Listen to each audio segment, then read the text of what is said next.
Before we move on, I want to just kind of share with you a bit of a curiosity. Consider this a statement.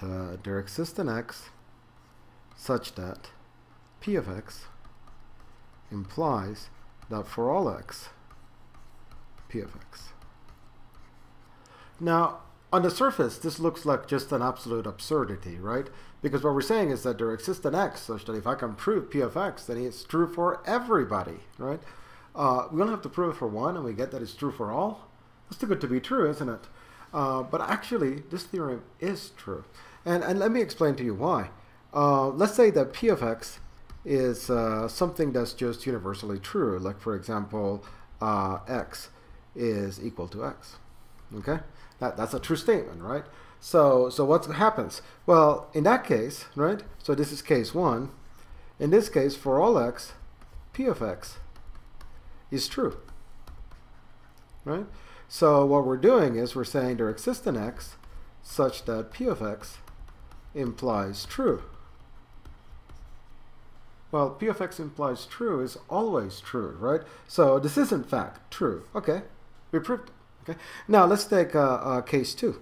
Okay, let's suppose that p of x is something that's not always true. Like, for example, p of x is equal to x is odd. Okay, so now we know that for all x, p of x is not true. So there must be some x for which is false, right? So in particular, p of x is p of let's see, p of 4 is false. So what does that mean? P of 4 implies that for all x, p of x, right? How come? Because p of 4 is false. So this is false implies something. Oh, but wait a minute. If p of 4 means that, that actually means that there must exist an x such that p of x implies for all x, p of x. Okay? And in fact, the x that shows that that must be true is x equal to 4. So yeah, that's why this happens. Okay. Now, to be fair, there's a slightly different way of noticing that that this holds, and that is simply this. Let's migrate the quantifier back in, and what do we end up with? For all x, p of x, right? Because it flips when it goes into the front of an implication. For all x, p of x implies for all x, p of x, and that, of course, you would recognize as something that's just simply true. Okay.